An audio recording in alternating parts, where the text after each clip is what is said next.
بسم اللہ الرحمن الرحیم۔ السلام علیکم۔ جہلم کے ایک سرکاری اسپتال کے تہہ خانے سے 100 سے زیادہ بچے زندہ نکلے، اور ان 100 بچوں کا باپ کون ہے یہ سن کر آپ کی روح لرز جائے گی۔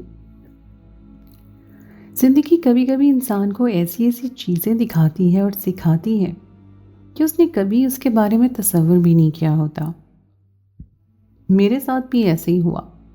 جہلم کے سرکاری اسپتال میں جب میں نے ایک سویپر کی نوکری شروع کی تو میرے لیے زندگی بہت مشکل تھی، مگر میں نے نہیں سوچا تھا کہ اس ہسپتال کے تہہ خانے میں ایک دن مجھے ایک ایسا منظر دیکھنے کو ملے گا جو مجھے حیران اور پریشان کر دے گا، اور میری نوکری بھی خطرے میں پڑ جائے گی۔ میری یہ نوکری جو مجھے صرف 15,000 روپے پر دی تھی وہ بھی خطرے میں پڑ گئی، صرف ایک سچ جاننے کی وجہ سے۔ یہ تو کبھی میرے خوابوں میں بھی میں نے نہیں سوچا تھا کہ یہ نوکری مجھے بڑی منتوں مرادوں کے بعد ملی تھی۔ میں نے چودھری صاحب کی اور بہت سارے معزز لوگوں کی منت سماجت کر کے یہ نوکری حاصل کی تھی، کیونکہ جہلم کے سرکاری اسپتال میں نوکری حاصل کرنا کوئی معمولی بات نہیں تھی۔ بہرحال جب مجھے یہ نوکری ملی تو میں بہت خوش ہوئی تھی۔ میں نے سوچا کہ میں اسپتال کا کونا کونا چمکا کر رہوں گی۔ حالانکہ یہ میری ڈیوٹی میں نہیں تھا، میرا کام تو صرف ایک لیبر روم کی صفائی کرنا تھا۔ لیبر روم وارڈ کی صفائی کرنا تھا جہاں پر خواتین رہتی تھیں۔ ان خواتین کے لیے صفائی کرنا مشکل ہوتا تھا کیونکہ وہ زیادہ تر حاملہ ہوتی تھیں، ان سے چلنا پھرنا مشکل ہوتا تھا۔ بس اسی وجہ سے یہاں کی صفائی ذرا مشکل ہوتی تھی، جس کے لیے 2-3 عورتیں ہر وقت موجود رہتی تھیں۔ مگر میری کوشش ہوتی کہ وارڈ کے باہر بھی اگر مجھے کوئی گند نظر آ جائے تو میں لازمی صفائی کر دوں۔ بچوں کے وارڈ کا بھی اکثر چکر لگا لیتی۔ وہاں کا سویپر ایک آدمی تھا، وہ صفائی کرتے ہوئے خاص دھیان نہیں رکھتا تھا۔ بچوں کو بیماری گند سے جلدی لگتی تھی، اس لیے میں کوشش کرتی کہ میں بچوں کو وارڈ کی بھی صفائی کر دوں۔ مگر بچوں کے وارڈ میں مجھے ایک اور بات دیکھنے کو ملی جو کہ بڑی خاص تھی، وہ یہ کہ یہاں کے ڈاکٹر اور یہاں کا سٹاف بہت الگ الگ سا لگتا تھا۔ یوں معلوم ہوتا تھا کہ یہ سٹاف کہیں باہر سے آیا ہے۔ یہاں کے ڈاکٹرز کا حلیہ، ان کی شکل، رنگ روپ پتہ نہیں لگ جاتا تھا کہ یہ سارے جہلم کے ہیں۔ مگر بچوں کے وارڈ کے اندر جتنے بھی ڈاکٹرز تھے وہ گورے چٹے اور ایسا لگتا تھا کہ باہر کے ہیں۔ میں انہیں دیکھتی تو ڈر سی جاتی تھی کیونکہ ان میں ذرا بھی دوستانہ رویہ نہیں تھا، وہ بس لیے دیے رہتے تھے۔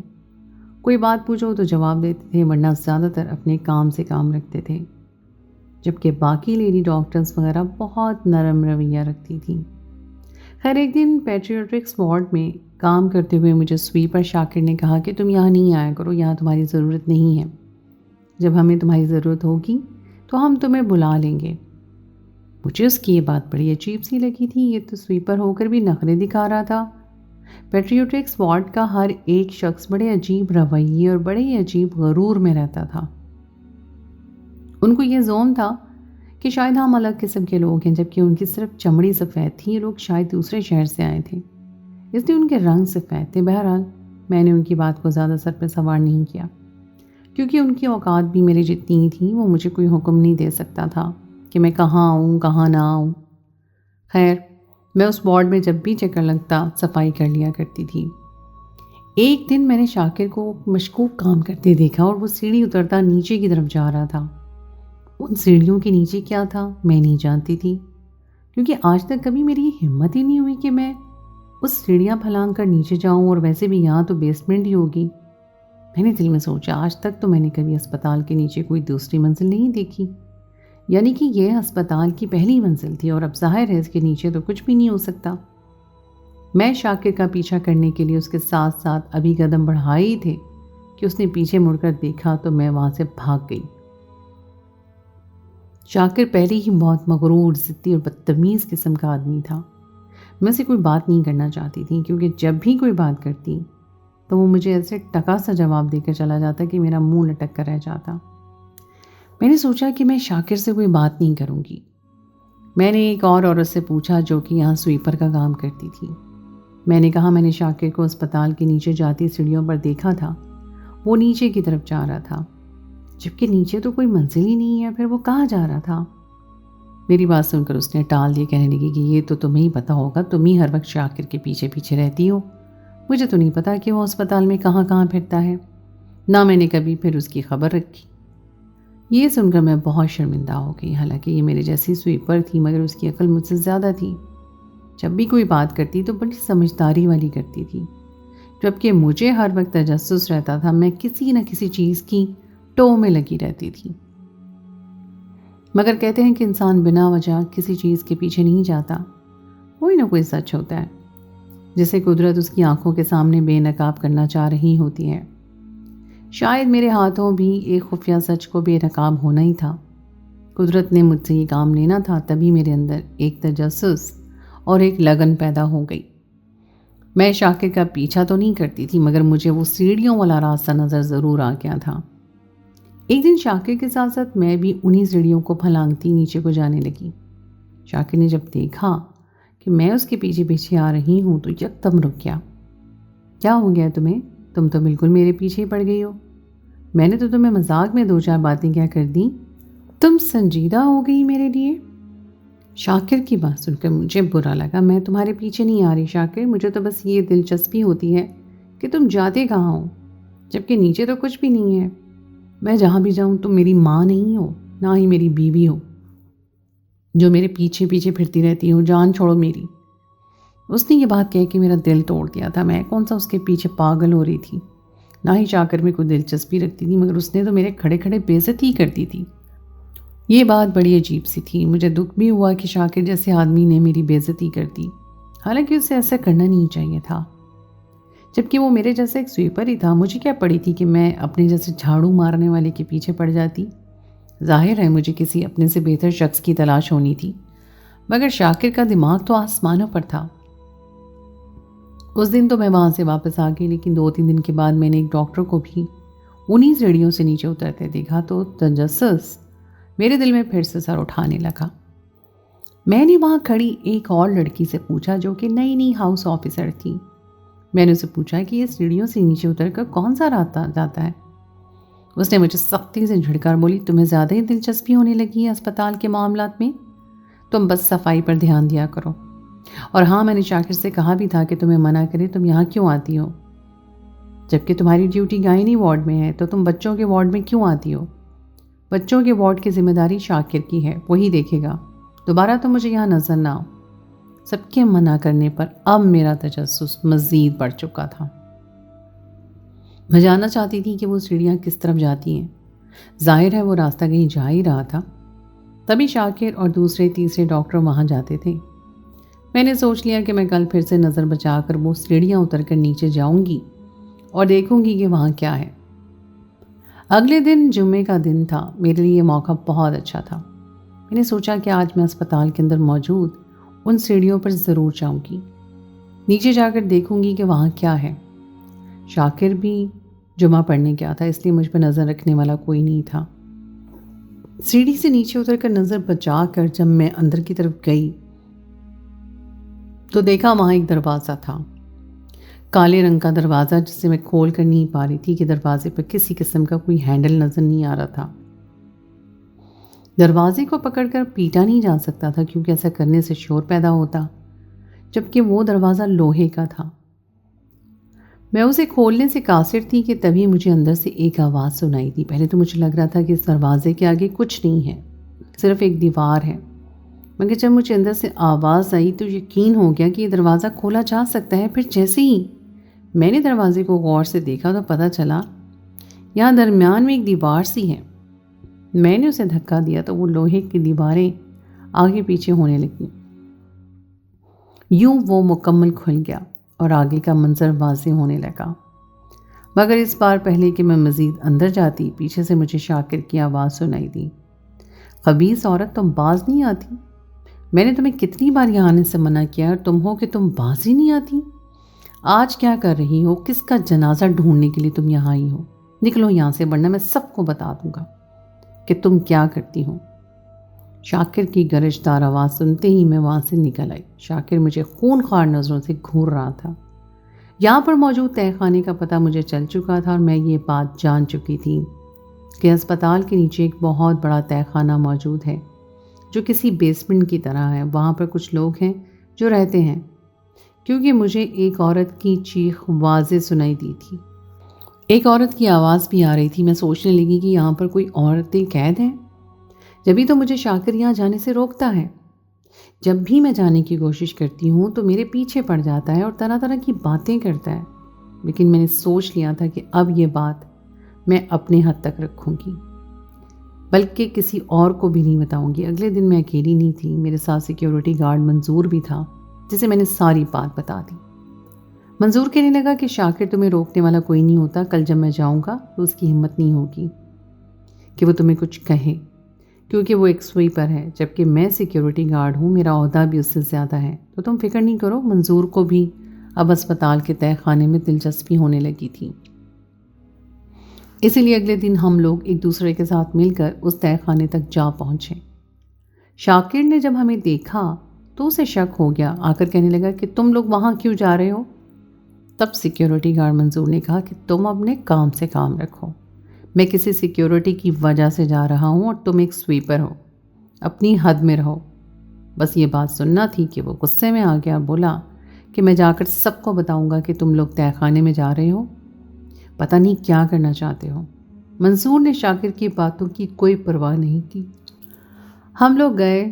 میں نے اس طریقے سے تہہ خانے کا دروازہ کھولا، مگر اندر قدم رکھتی ہماری تو جیسی آنکھیں پھٹی کی پھٹی رہ گئیں. اندر کا منظر حیران کر دینے والا تھا. ایک تو پہلی بات جو ہمیں حیران کر رہی تھی وہ وہاں پر موجود چھوٹے بچوں کی تعداد تھی. یہ بچے تقریباً 100 کے قریب ہوں گے. سبھی کے سبھی بے پناہ خوبصورت بچے تھے. انہیں دیکھ کر ایسا لگتا تھا جیسے یہ بچے کسی فرشتے کے ہوں، مگر اتنے خوبصورت اور صاف شفاف چہرے والے کہ انہیں دیکھ کر ان پر پیار آ رہا تھا. میں اور منظور ایک دوسرے کی طرف دیکھ رہے تھے اور منظور کی بھی مارے حیرت کی آنکھیں پھٹی کی پھٹی رہ گئی تھیں. اسے بھی یہ بات سمجھ نہیں آ رہی تھی کہ اتنی ساری تعداد میں بچے کہاں سے آئے. ان بچوں کا باپ کون ہے؟ لیکن ایک اور منظر تھا جو اس سے بھی زیادہ پریشان کن تھا، جسے دیکھ کر منظور نے بھی نظریں جھکا لی تھیں. میری آنکھوں سے آنسو بہنے لگے. ان بچوں کے ساتھ موجود عورت تھی. اس عورت کے چہرے پر زخم تھے اور وہ بہت لاچار اور غریب لگ رہی تھی. اسے دیکھ کر میں نے منظور کو اشارہ کیا کہ یہ مجھے مظلوم لگتی ہے. ایسا معلوم ہوتا ہے کہ اس عورت کو کسی نے یہاں پہ قید کر رکھا ہے، ورنہ تو 100 بچوں کی حفاظت کرنا ایک عورت کے ذمے کیسے ہو سکتا ہے؟ اسے ان سارے 100 بچوں میں اس کے اپنے کتنے ہوں گے؟ زیادہ سے زیادہ ایک عورت 10 بچے پیدا کر سکتی ہے، وہ بھی 10 سالوں میں. مگر یہ لڑکی تو نوجوان لگتی ہے. اس کی عمر کوئی 17 سے 18 سال کی ہوگی. میں نے جب لڑکی کی طرف دیکھا تو وہ بے چارگی سے ہماری طرف دیکھ رہی تھی، جیسے ہماری مدد طلب کر رہی ہو. میں نے اس کی طرف دیکھا تو اس کے کپڑے بھی بڑے پرانے اور خستہ حال تھے. لڑکی کو دیکھ کر کہیں سے بھی محسوس نہیں ہوتا تھا کہ اس نے 2 دن سے کھانا بھی نہیں کھایا ہوگا. آنکھوں کے نیچے رو رو کر ہلکے پڑ چکے تھے. ابھی میں اور منظور اسے دیکھ ہی رہے تھے کہ پیچھے سے ڈاکٹر آمنہ کے ساتھ شاکر تہہ خانے میں کھڑا ہوا تھا. تہہ خانے کے دروازے پہ کھڑے ہم دونوں کو وہ دونوں گھور رہے تھے. تم لوگوں کو یہاں آنے کی اجازت کس نے دی ہے؟ شاکر کسی پالتو کتے کی طرح ڈاکٹر آمنہ کے ساتھ کھڑا لقمہ دے رہا تھا. ہم یہاں کسی کی اجازت سے نہیں آئے، اور تم کون ہوتے ہو ہمیں اجازت دینے والے؟ منظور نے اسے کہا تو ڈاکٹر آمنہ بھڑک اٹھی. منظور، آپ ایک سیکیورٹی گارڈ ہیں تو آپ سیکیورٹی گارڈ ہی بن کر رہیں. آپ کو اسپتال کے اندرونی معاملات میں مداخلت کرنے کی اجازت نہیں ہے. میڈم، میں اچھی طرح سے جانتا ہوں کہ یہ سیکیورٹی کا کام ہے اور مجھے یہ جاننا ہے کہ یہ بچے کس کے ہیں، یہ عورت کہاں سے آئی، وغیرہ وغیرہ. اس اسپتال کی سیکیورٹی کا انتظام تو ہم نے ہی دیکھنا ہے نا. آپ مجھے منع نہیں کر سکتی. آپ کا کام بھی مریضوں کو چیک کرنا ہے، سیکیورٹی گارڈ کو دیکھنا نہیں کہ وہ کہاں آتا ہے اور کہاں جاتا ہے. منظور کی بات سن کر ڈاکٹر آمنہ بھڑک اٹھی. میں تمہیں ایسا سبق سکھاؤں گی کہ تم یاد رکھو گے. ان بچوں سے دور رہو اور ان عورتوں سے بھی جو یہاں پر موجود ہیں. عورتیں ہم نے تو ابھی ایک ہی لڑکی دیکھی ہے. میں نے دھیمی لہجے میں کہا تو ڈاکٹر آمنہ مجھ پر برس پڑی. تمہیں تو میں نوکری سے نکلوا کر رہوں گی. تمہاری ہمت کیسے ہوئی اتنی باتیں کرنے کی؟ کم از کم تمہیں اپنے محسن کا خیال رکھنا چاہیے. یہاں تمہیں لے کر آنے والے وہ بڑے لوگ جن کو تم بھول رہی ہو، وہ چاہیں تو تمہیں اس نوکری سے فارغ بھی کروا سکتے ہیں. مجھے نوکری دینے والے بھلے کوئی بھی ہوں، لیکن رزق دینے والی اللہ کی ذات ہے۔ میں بھی ڈٹ گئی ان بچوں کی خاطر۔ آپ لوگوں نے یہاں پہ ہمیں کتنے جھوٹ بولے مجھے نہیں پتا، لیکن اب میں ان بچوں کو یہاں رلنے نہیں دوں گی۔ یہ بچے بھی تو ماں باپ کے ہی ہوں گے نا، کسی کی اولاد ہوں گے۔ آپ کو شرم نہیں آتی کہ آپ نے ان بچوں کو یہاں قید کیا ہوا ہے؟ اپنی زبان سنبھال کر بات کرو، ڈاکٹر آمنہ نے کہا۔ ہم نے ان بچوں کو یہاں قید نہیں کیا ہوا، اور تم سب کو میں دیکھ لوں گی۔ فی الحال یہاں سے نکلو ورنہ بہت برا ہوگا۔ منظور تو وہاں سے نہیں گیا، لیکن میں ضرور آ گئی تھی، کیونکہ ظاہر ہے ڈاکٹر آمنہ کسی سے بھی کہہ کر میری نوکری سے چھٹی کروا دیتی تو پھر میں کیا کرتی؟ میرا کیا بنتا؟ میرے لیے تو یہ نوکری بھی بہت اہم تھی۔ منظور مرد تھا، اسے کہیں اور بھی سیکیورٹی کی نوکری مل سکتی تھی، مگر میں لڑکی تھی، میرے لیے ادھر ادھر نوکری کرنا یا ڈھونڈنا کوئی آسان بات نہیں تھی۔ میں خاموشی سے اوپر گئی، مگر ان بچوں کے چہرے، اس لڑکی کی آنکھوں میں موجود آنسو، اس کے ماتھے پہ زخم، وہ سب باتیں مجھے بار بار یاد آ رہی تھیں۔ میں سوچ رہی تھی کہ آخر اس لڑکی کی کیا مجبوری ہوگی کہ وہ وہاں پر 100 سے زائد بچوں کی حفاظت پر مامور ہے۔ کوئی تو وجہ ہوگی، ورنہ خوشی سے تو کوئی اس طرح نہیں بیٹھتا جہاں پر اتنی گھٹن ہو، پھر اس کے پاس کھانے کے لیے کوئی صحیح چیز بھی نہ ہو۔ البتہ ایک بات ضرور تھی کہ وہ بچے سبھی کے سبھی بے حد صحت مند تھے، اور ان بچوں کو دیکھ کر لگتا تھا کہ ان کی پرورش بڑے اچھے طریقے سے کی جا رہی ہے۔ مجھے اس لیے بچوں کی فکر تو نہیں تھی، البتہ اس عورت کی فکر ضرور تھی جو بچوں کی وجہ سے یہاں قید تھی۔ وہاں تو ماحول بھی گھٹن زدہ تھا۔ میں اور منظور وہاں سے نکل آئے، مگر مسئلہ اب اس عورت کا تھا۔ منظور نے کہا کہ میں اپنے بھائی سے کہوں گا، میرا بھائی بہت بڑا پولیس والا ہے۔ میں تو اس ہسپتال میں چھوٹا سا سیکیورٹی گارڈ ہوں، مگر میرے بھائی کی پہنچ بہت اوپر تک ہے۔ مگر میں اور منظور اس بات سے بے خبر تھے کہ جو بچے یہاں قید ہیں ان کا باپ تو ہم سے بھی زیادہ، بلکہ منظور کے بھائی سے بھی کہیں زیادہ طاقتور تھا۔ ہم نے شاید کبھی اس بارے میں سوچا ہی نہیں تھا، مگر منظور نے اپنے طور پر بھائی کو یہ بات بتا دی تھی۔ میں نے تو یہی سوچا تھا کہ منظور کے بھائی صاحب ہم لوگوں کی مدد کریں گے، اور مدد کرنا بنتا بھی تھا، کیونکہ ظاہر ہے ہم اتنی بڑی برائی ان کے سامنے رکھ رہے تھے، اتنا بڑا جھوٹ، اور اتنے سارے بچے جو قید کر رکھے تھے، ظاہر ہے ان کے بارے میں بتانا بنتا تو تھا۔ مگر منظور کے بھائی نے جو بات ہمیں بتائی تھی وہ انکشاف تو ایسے تھا کہ ہمارے قدموں تلے سے زمین نکل گئی۔ ہم بس حیران ہی ہوتے رہ گئے کہ ایسا کیسے ہو سکتا ہے۔ منظور نے کہا کہ میرے بھائی نے مجھے عجیب بات بتائی ہے، ہسپتال کے تہہ خانے میں موجود سبھی بچے کسی عورت کے نہیں ہیں، ان کے باپ بھی مختلف ہیں، یہ لوگ بہت بڑا دھوکہ کر رہے ہیں، اس ہسپتال کے پیچھے بہت بڑا مافیا ہے، اگر ہم ان کے خلاف ایکشن لیں گے تو ہمارے لیے مشکلات ہوں گی۔ منظور کی نوکری چلی جاتی، میں تو بے گھر ہو جاتی، کیونکہ میرے لیے اس نوکری سے بڑا گھر کوئی نہیں تھا۔ آدھے سے زیادہ دن تو میں ہسپتال میں ہی گزارتی تھی۔ منظور نے بتایا کہ یہ بچے تو ہسپتال والے جان بوجھ کر تہہ خانے میں رکھے ہوئے ہیں، کیونکہ ان بچوں کو وہ آگے بیچ دیتے ہیں۔ بس ہفتے میں یہ ضرور 1-2 جوڑوں کو کہتے ہیں کہ آپ کا بچہ مردہ پیدا ہوا ہے، اسے کوئی مردہ بچہ دکھا دیتے ہیں جو کسی دوسرے ہسپتال سے لایا جاتا ہے، اور پھر ان کا بچہ تہہ خانے میں پہنچ جاتا ہے۔ ان لوگوں نے ان سارے بچوں کی دیکھ بھال کے لیے ایک لڑکی کو رکھا ہوا ہے، اسے تنخواہ بھی صرف 20,000 دیتے ہیں، وہ بھی کسی ملازم کی بیٹی ہے۔ وہ بیچاری مجبور ہے، اس کے باپ نے ہسپتال والوں سے قرض لے رکھا ہے، اب وہ ان بچوں کی دیکھ بھال کرنے پر مجبور ہے۔ وہ لڑکی خود کنواری ہے، اس لیے اس کا بچوں کو سنبھالنے کا کوئی تجربہ بھی نہیں ہے، مگر ان لوگوں کو رحم نہیں آتا۔ کئی بار جو ہم انہیں کہہ چکے ہیں کہ آپ 1 نہیں 2 ملازم رکھ لیں، مگر یہ لوگ باز نہیں آتے۔